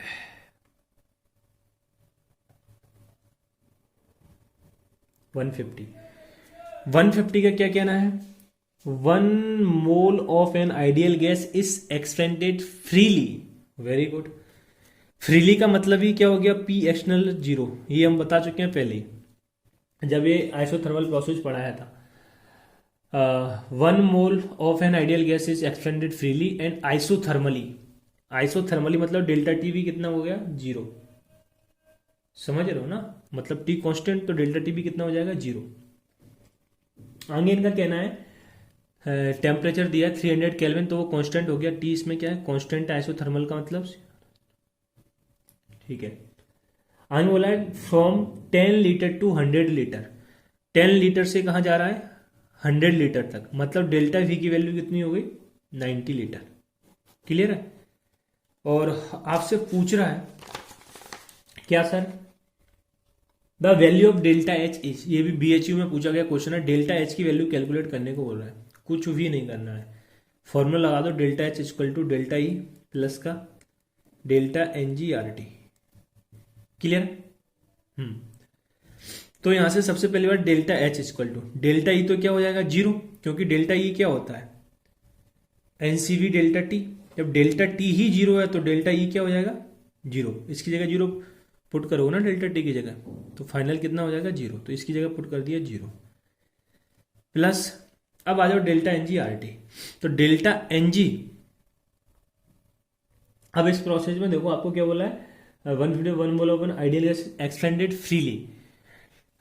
तो भाई डेल्टा एन जी क्या हो जाएगा 0, क्योंकि आइडियल गैस की ही बात कर रहा है ना। या फिर मैं दूसरी बात, इसमें डेल्टा एन जी वाला अपन यूज ही नहीं करो, है ना। आप क्यों यहां से तो आपको फिर वो एज्यूम करना पड़ेगा, समझ रहे हो ना, लॉजिक नहीं है। तो हमने एक फॉर्मूला और लिखा था पी एक्सटर्नल प्लस का डीवी, याद होगा आपको क्या लिखा था, पी एक्सटर्नल डीवी। किसके लिए, क्योंकि ये डेल्टा एन जी किसकी जगह आता है, वर्क की जगह तो आता ही है, तो वर्क को हम पीडीवी लिखते हैं, तो हमने ये चीज लिखा, समझ गए ना। हाँ समझ गए सर, ये फॉर्मूला में रिवर्सिबल इरिवर्सिबल के यहाँ सारे करा चुका हूं आपको। तो पी एक्सटर्नल 0 है तो डेल्टा डीवी 90 है, तो भाई ये 0 है तो मल्टीप्लाई करोगे 0 0 0 0 0 क्या होगा 0 होगा, 0 प्लस 0 क्या होगा 0। डेट मीन्स डेल्टा एच की वैल्यू भी कितनी आ गई 0। और इसका मतलब करेक्ट ऑप्शन कौन सा है, Delhi, that is D. Clear? उम्मीद करता हूं सारी चीजें क्लियर हो गई होंगी। तो आज के लिए इतना ही, पढ़ते रहिए, खुश रहिए, और फिर मिलते हैं नए लेक्चर में नए क्वेश्चंस के साथ। जो बचे हुए रिमेनिंग अभी हैं इसमें एक और लगेगा, और जब तक के लिए इतना ही। Thank you, good bye.